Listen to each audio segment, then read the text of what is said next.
Hello everybody and welcome to a new Shield Hero series. What if Naofumi was a gamer? Basically a series that gives him the same knowledge that the other 4 heroes have in the world that they were summoned to. So Naofumi knows about the power-up methods of his shield as well, about the weapon copy system, about the drop functions, about everything. It's basically what if he had the same knowledge as the other heroes. But I thought what if he was a gamer sounded better? So that's the title I went with. So yeah, if you enjoy the series, be sure to leave a like, subscribe if you're new, and maybe check out the Discord, link in the description below. Yeah. So, with all that out of the way, please enjoy the video.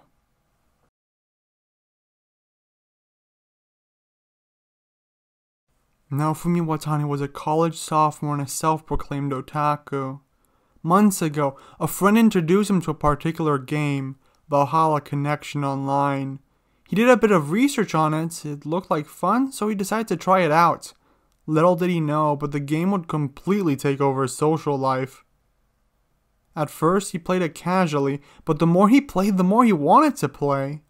Days after discovering the game, he skipped school in order to play more, and this behavior continued for a couple weeks. It went so far that his parents had to intervene. Until that point, they had been allowing him to live with them and even paid some of his expenses, only because he managed to straighten his brother out when he was amidst a personal crisis. They threatened to cut him off, which after some deliberation led to a compromise being made. Naofumi could play as much as he wanted, so long as he took care of his other responsibilities first.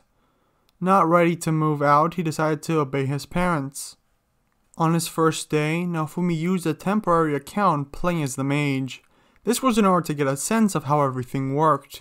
But, wanting a bit more of a challenge and thinking it would be more fun, on his second day he made a new account, in which he played as the least used class of all, the Shielder.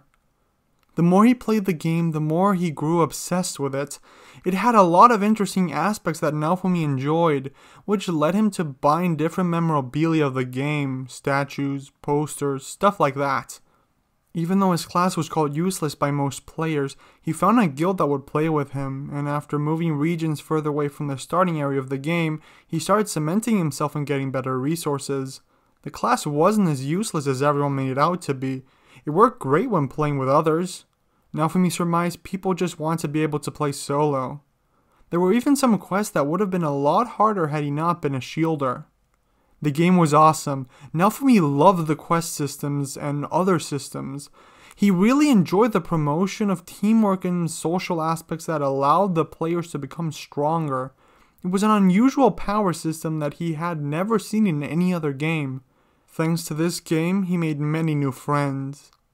In little time, he grew to become one of the best ranked players, earning spot 33 on the global scale. His diligent work and grinding paid off well, but he didn't just use his knowledge for himself, instead choosing to help newer players out by writing help guides. He did not just enjoy the game, but also the community that had sprung up around it. On a day like any other, after taking a particularly hard exam, he walked back home. He had to de-stress, so was thinking of the next quest he'd take in the game.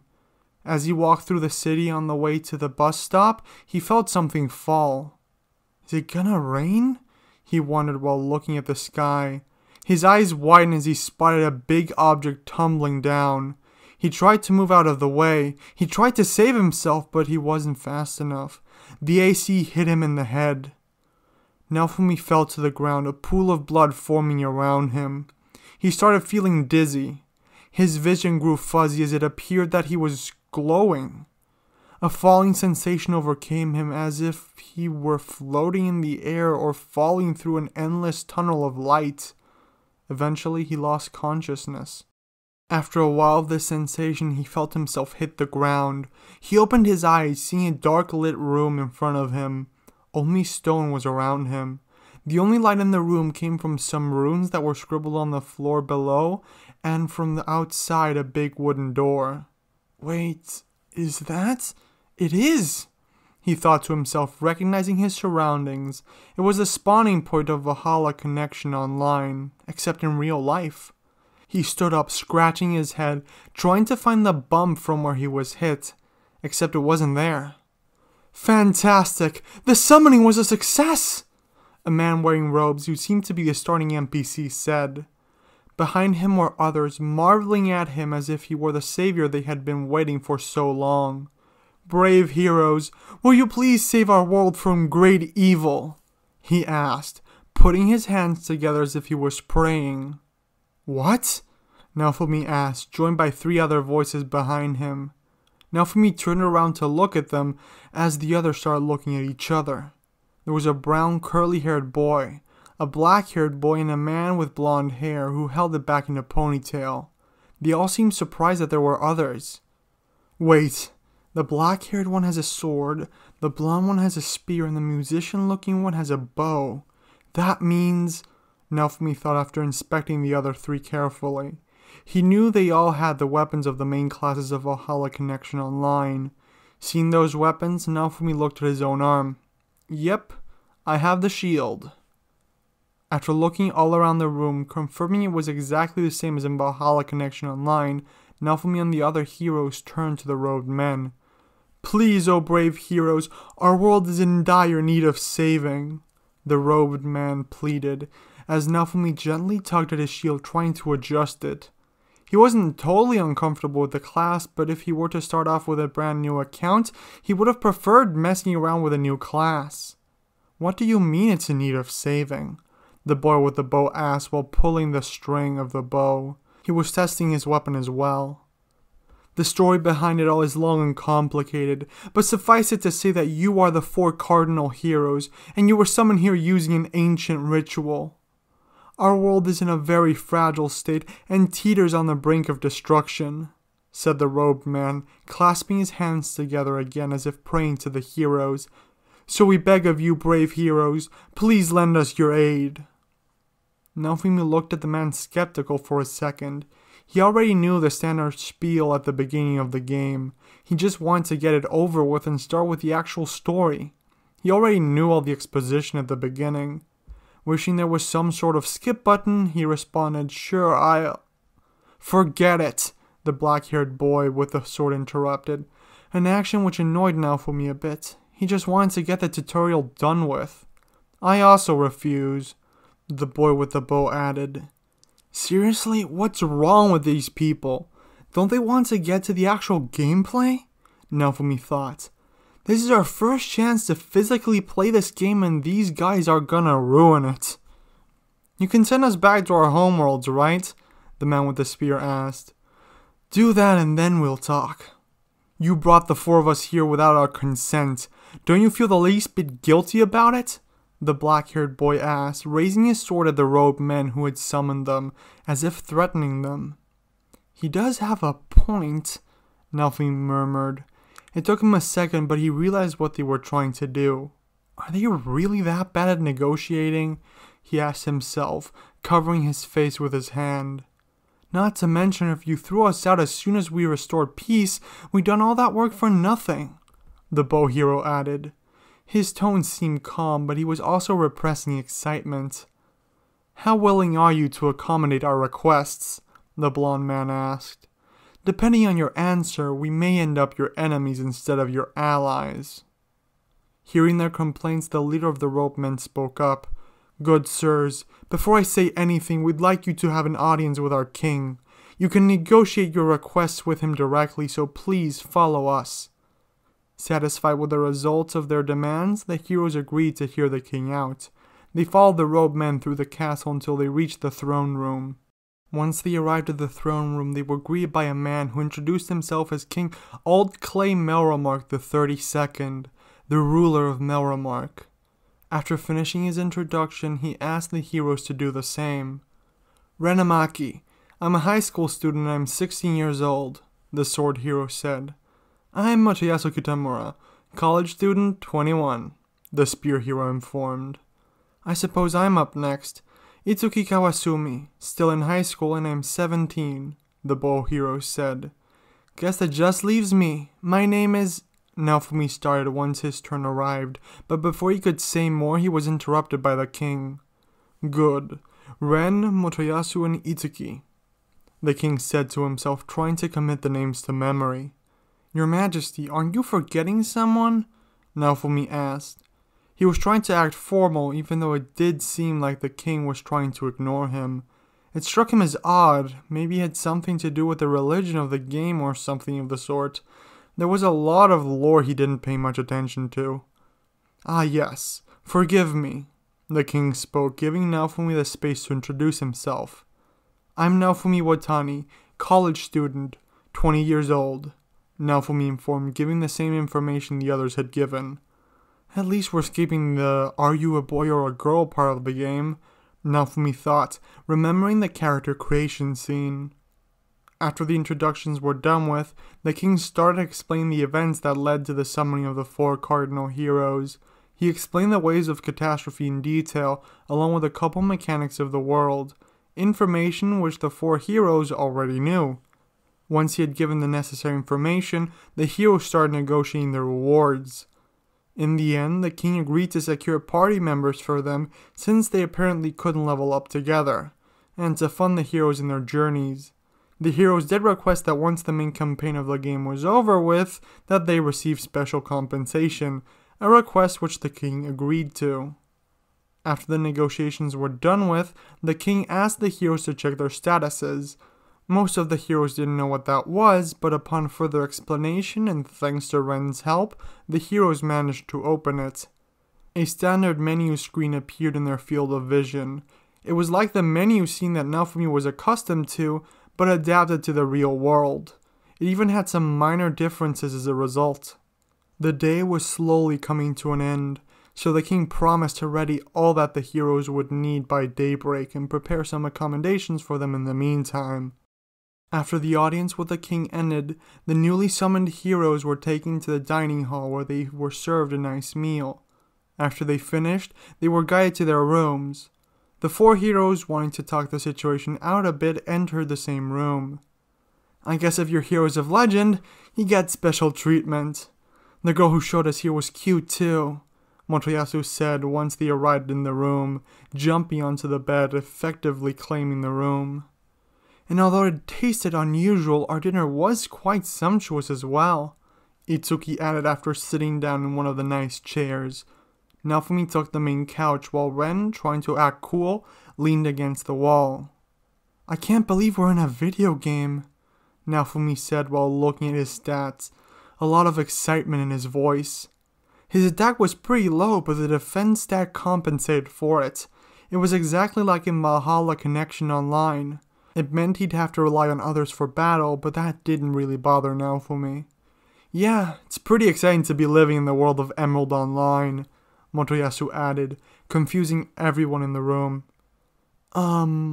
What's Emerald Online? Naofumi asked. Having never heard of the game before, he was confused. He wondered why he would have compared it to some ripoff of Valhalla Connection Online. What do you mean? It's the world we're in right now, Motoyasu responded, a confused expression on his face. To him, Naofumi was the one saying nonsense. No, this is the world of Valhalla Connection Online. Every detail matches up with the game, Naofumi retorted, slightly annoyed that the spear hero would insist on the issue. What are you two talking about? Itsuki asked, wearing a troubled expression on his face. This isn't some online game, it's a new console game I'm playing, called Dimension Wave. You're all wrong, Ren stated in a calm tone. Everything about this world is identical to a VR MMO called Brave Star Online. A discussion broke out amongst the heroes. They were all adamant that the world they were currently in was like their video game. After a while of discussion, which got them nowhere, they started comparing general knowledge, eventually figuring out that they all come from a different parallel world. Welp, it seems like we're all starting with equal footing then, Naofumi noted. They all had a similar level of knowledge, having played games that resembled the world. Although I do wonder if there are any differences in the games. So what's the terrain like here? Motoyasu asked, choosing to ignore the shield hero's comments. Not sure, but it looks to be what I'm used to, Ren answered. Each weapon has its own ideal hunting ground. If we spread out, we can level up quickly without interfering with one another, Itsuki added. He's right. All weapons have terrains where they're more useful. Even weapons like axes and staves were better in certain places, Naofumi thought to himself, causing a small realization. Don't you guys find it weird that there are only 4 of us out of the 12 classes? Naofumi asked. I guess, but these are the 4 classes that Emerald Online started out with. Before the expansions and updates, they might just come later, Motoyasu explained. But yeah, I guess it's peculiar. Why are you bringing it up? No real reason, Naofumi answered. I just thought it was strange that there wasn't a mage or a berserker or something in the group. Personally, I never really played with the other 8 classes. They were available for a second playthrough once you'd beaten the game, but I never really bothered, Itsuki explained. The conversation continued for a bit, but Naofumi, uninterested in where the conversation went, decided to check his stats and menus while the others talked. He was still listening, but was more focused on studying the real game mechanics. They were very similar to Valhalla Connection Online, but there were some differences he had to get used to. Eventually, he ran across the power-up methods. Wait, what's this? Naofumi wondered upon opening the power-up methods tab. He found them to be completely different to those of the game. Why are they different? In the game he was used to, there were 3 power-up methods. The first was called the Power of Friendship. It increased your stats depending on the amount of friends you had. The stats would usually vary depending on the class of your friends, and there was a limit to how many friends you could add and to those that would enhance you. There was also the fact that having mutual friends would usually result in a small bonus. The second method was called Trust Power by the players. You basically had an XP bar next to players signaling the level of friendship. The more you played with that other player and the more quests you did with them, the higher stat increase you'd get. The third power was a basic enhancement. You could allocate energy points to skills and attacks to make them stronger. Naofumi had heard talks of a 4th power-up method being added soon. It was going to be released in the next update, but Naofumi was summoned to the world before he could even read the update notes. Well, guess I can't do anything about that. Might as well get familiar with them, Naofumi thought to himself as he started reading the power-up methods. Shield power-up method number 1. Share the power-up methods from the other cardinal weapons and vassal weapons. Shield power-up method number 2. Trust and being trusted leads to an increase in abilities. Shield power-up method number 3. Energy boost. The heroes have an energy that they draw out automatically from their weapons. This energy is always active. Assigning this energy to skills will allow more powerful skills to be used. The last one seems to be the same. That's something, Naofumi thought, giving out a sigh of relief. Is there a problem? Itsuki asked, turning to Naofumi. It's nothing, just the power-up methods, Naofumi said. What about them? Motoyasu asked, looking at Naofumi with a skeptical look. It's just, they're different, Naofumi stated. What do you mean? Ren asked. They're the same as they've always been. The way he said it, he seemed completely sure of himself. The other 2 heroes just nodded along to his statement, confirming that the same was the case for them. A confused expression formed on Naofumi's face. He wasn't sure why it was different for him, so he asked Ren, "What did yours say?" You really need me to explain something this basic? Fine then, he said, proceeding to explain them to Naofumi. Hearing how different they were and remembering his first power-up, Naofumi opened a menu and decided to write down what Ren said. What are you talking about? Those aren't the power-up methods, Itsuki stated, annoyed that they were spilling out incorrect facts. He decided to educate them, explain the real power-up methods. Hearing those, Naofumi decided to write them down too. No, that's wrong too, Motoyasu said, listing his own version. Naofumi again wrote those down. The mismatch of information re-sparked the conflict from earlier, but it quieted down as it was taking them nowhere. Why do we all have different methods to power up our weapons? Itsuki asked. Maybe they're unique to each weapon, Motoyasu theorized, trying to make sense of the situation like they had done before. I don't think so, Naofumi commented. It may be that we're supposed to share them amongst ourselves. Maybe they all apply to all of us. That seems like a pretty outlandish theory, Itsuki said. But if that is the case, we still haven't heard yours, Naofumi. Fair enough, Naofumi answered, reading his own out loud. He only had 3 available as opposed to the other 3 who had 4. After hearing that, it does seem likely that we're supposed to share the information, Itsuki said, still unconvinced. The shield hero was the one sharing this information, and there was nothing about this on his help screen. But there's nothing about this on the help screen, Ren added, his eyes dotting around, looking for the information. Yeah, Itsuki confirmed, hesitant about this whole situation. He really didn't want to believe Naofumi. It's getting pretty late, Motoyasu noted. We can figure this all out at another time.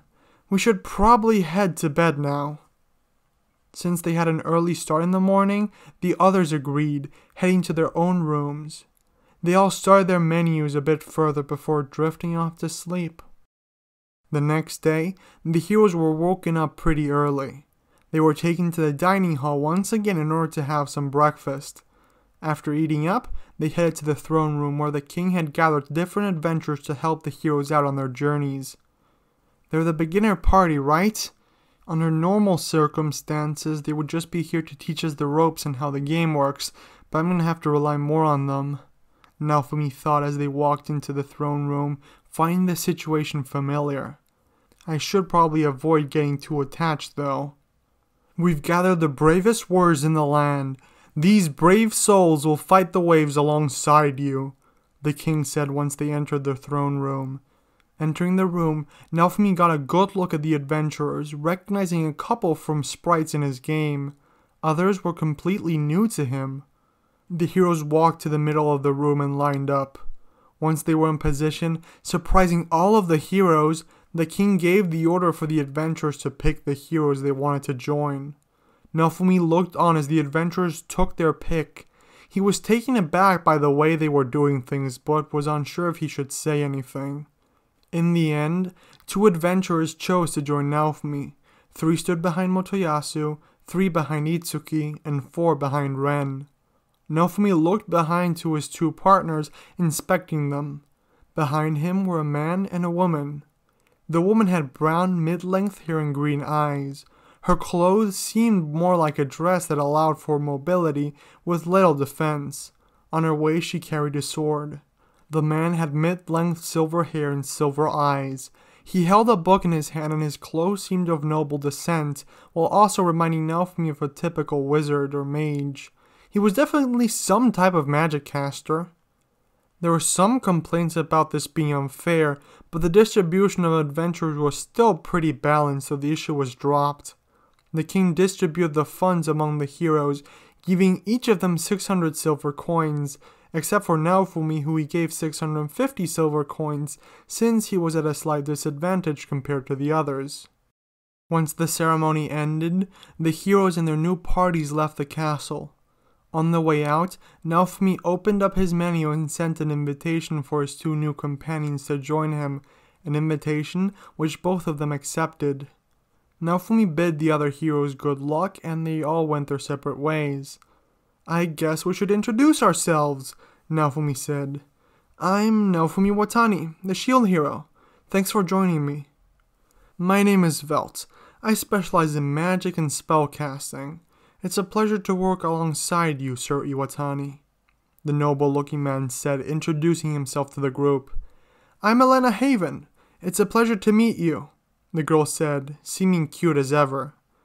I realize you are new to this world, Sir Iwatani. What would you like to do first? Velt asked. Getting equipment should be the priority at the moment, Naofumi said. Let's see, you're level 17 and Elena, was it? Well, she's 15. You both have your own equipment, right? Yeah, we do, Elena said, pulling out her sword to show her companion that she was ready. In that case, we should pass by a weapon shop to get me some equipment. After, we can pass by the Adventurers Guild to get some quests, Naofumi reasoned. That seems like an excellent strategy. Do you want us to take you there? Velt asked. It should be fine, Naofumi said, taking the lead. You really are well informed about this world, aren't you? Elena asked. Just like the legend said, Veld commented. The three head to a nearby weapon shop. Welcome, good sirs, the owner said as Naofumi and company walked in. What can I help you with? Armor, I guess, Naofumi answered. He knew that as the shielder, he wouldn't be allowed to use any weapon outside his class. Even if he could, it might not make much of a difference considering his low attack stats. What? No weapons? The weaponsmith asked, a mixture of confusion and concern. You're gonna have a tough time without one. Do you not recognize him with that strange attire? Veld asked. No, don't tell me you're one of them heroes, the weaponsmith said. Yeah, I'm Naofumi Watani, the shield hero. Nice to meet you. Naofumi introduced himself. And unfortunately, due to the restrictions of my legendary weapon, I can't use any weapon in combat that isn't a shield. Of course they designed it that way. If you could use all the weapons from all the classes at once, you'd be able to annihilate your opponents. If I recall correctly, there are some bosses later on that have multiple weapons though, so maybe... Naofumi thought. As the thought popped into his mind that he could use a sword, a warning popped into his field of vision, warning him against it. Huh, the shield hero. So you're the dud, the smith commented. What's that supposed to mean? Naofumi spat back. Nothing, the smith said, not wanting to anger his customer. If you can't use a sword, you're welcome to look through the shields I have in stock while I get you some armor. There's nothing against getting a better shield to start off with while I upgrade mine, so I'll see what you have, Naofumi said.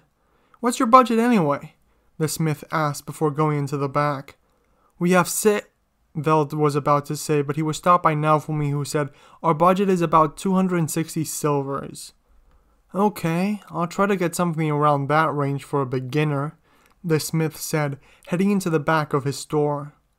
While he looked over his sets of armor, Naofumi started browsing through the shields on display. He knew how bad the starter shield stats were, but also wanted to get a good bang for his buck and have money left for recruitment and other expenses. He knew that the good weapons were sold in Zeltobel, but needed something decent that would work for the meantime. He grabbed a shield that he remembered from the game. It had good stats and wasn't too expensive. Once he grabbed it, a notification popped up reading, Weapon copy successful. Reading that, Naofumi let out a gasp. This wasn't in the game, he whispered. Is everything okay, Naofumi? Elena asked. Yeah, something just surprised me, Naofumi said. He then started going over the different shields in the store, grabbing them and letting his weapon copy them. Some were above his level, but they would still be useful later in the game. After he checked all the shields on display, Naofumi asked to see any other shields that the smith may have. The shop owner was hesitant at first, but Naofumi told him that he was buying something regardless, which made him accept in the end. He hadn't taken any stock from the smith, but still felt bad for doing that behind his back, so he decided to tip the man well. The man presented Naofumi with a chainmail armor. He decided on something that would be good and give the hero decent mobility. Naofumi liked it enough to agree to buy it. So how much do you want for it? Naofumi asked, stepping out of the cabinet now wearing the armor. Man, you're really starting to look the part now. Let's see. Hero's discount. I'll give it to you for 120 silvers, he answered. What about the buyback price? Elena asked. Let's see. If it's in mostly new condition, I'd offer you 100 silvers, he answered. Naofumi looked in his pouch, grabbed 140 silvers, and placed them on the counter, proceeding to leave the shop. Thanks. Come again, the shop owner said as the group left. Where to next, Sir Iwatani? Veld asked. The Adventurers Guild, Naofumi answered as if it was the most obvious thing in the world. After a couple minutes, they arrived at the guild. Once there, they entered the building, getting a couple dirty looks from the patrons in there. Naofumi looked around, spotting the other heroes. Brin was on the bulletin board looking for a quest, while Motoyasu was talking to some girl and Itsuki was getting himself registered. Naofumi walked to the line, and once Itsuki finished registering himself, he was next. "What can I do for you, shield hero?" the receptionist asked. "I'd like to get registered with the guild," Naofumi answered. "I'm afraid I cannot do that, Sir Shield Hero," the receptionist said. "And why not?" Naofumi asked, slightly annoyed. You see, the girl stumbled, trying to come up with an excuse. She didn't want to explain the actual reason. "Excuse me, this is the Shield Hero. I am sure the Queen would be displeased if you were to treat any of the holy heroes in such a way," Belt interjected. Right," the girl said, preparing everything for the registration. "What was that about?" Naofumi asked after the registration finished, walking to the bulletin board. "You see, the religion in Melromark has a bias against the shield hero," Elena started to explain, taking the spotlight from Belt. "Right, because of the religion," Naofumi thought, remembering the plot point from the game. Sure, it didn't play much importance to the plot or the gameplay, but the rewards for missions were slightly worse in Melromark until a certain point in the campaign. Naofumi looked over the bulletin board, quickly spotting a couple easy quests and grabbing them. Once their objective was set, the party set out towards the fields outside the castle town. Naofumi was excited and ready to begin his new adventure in this new world. And that's the end of the video. Hope you enjoyed. If you did, please leave a like and subscribe as always. Yes. So, comments about the video. Who noticed the death of Naofumi being a reference to the good place? Be honest. I don't know if anyone in the description, anyone who watches this video has seen the good place, but it was a small reference to Chirianyagonye. The idea was him having a gruesome death like the other heroes instead of being summoned by a book, since he already got the main knowledge from the game instead of needing it from a book. So I thought that was actually a cool little idea. So yeah, this time he knows about the power-up methods, which I had to change for the game, so they're different in his game and for him normal because reasons, yeah. What else? There's also the fact that this time he gets help. So, this script actually went through like 5 rewrites. And the first one was written in the first person instead of the third, but I decided to change that in the end because, yeah. So after talking to some people in the Shield Hero Discord, I was told that Naofumi was actually badmouthed by the king, to the adventurers. He badmouthed Naofumi in front of the adventurers because he knew nothing. Like, they were obviously eavesdropping on the conversation. So that's why everyone was like, nope, we're not joining the shield hero. But there's the bias against the shield hero, so the king ultimately still doesn't like him, but he's not going to badmouth him as much. And knowing the political situation, those who... what was I saying? Those who are less inclined to side with the church, which Ren's party was kind of like that in the original, so I took one of his party members and gave it to Naofumi. And I also took one of Motoyasu's party members because, well, Elena is a person who looks out for herself, and if the shield hero knows about everything of the world, then he knows to go to Siltveld eventually, and at which point she will be treated like royalty and be able to kind of exploit that. She just wants an easy life, and that's the easiest way to accomplish that. So yeah, thought that would be the good explanation for that. Belt was just like, he's not going to get anyone on his side, so I'm just going to help. He's a noble family, but the idea is low-ranking noble, so he's less inclined to side with the church, so he decided to help Naofumi. Now, this episode didn't go on any adventures. That will be the next. This was just a setup, a small introduction to everything in the situation Naofumi finds himself in. It's like a more experienced version who knows stuff and probably going to run into some of the same issues the other heroes run into because of his lack of... Well, he thinks it's a video game. That's something that lacked in the original objectivity. And, yeah, his decisions will lead to different adventures and whatnot. I'm actually going to try to make this as good as I can. Like in the what Midoriya was the Shield Hero series, I tried making it too much like the regular continuity. because that's all I knew. But now, after reading some fan fictions, having read everything of Shield Hero, except volume 18, which at this point I'm still halfway through, and I still have to read like 100 pages to finish it. Yeah, YouTube takes up way too much time to finish your hobbies, guys. Yeah, so I know more. I know that the story's gonna differ a lot more. Poor Raftalia, poor people. We don't know what's gonna happen to them. So, yeah, hope you guys enjoyed the video, enjoy the series in the future, and until next time, have an absolutely fantastic day, everyone. Bye!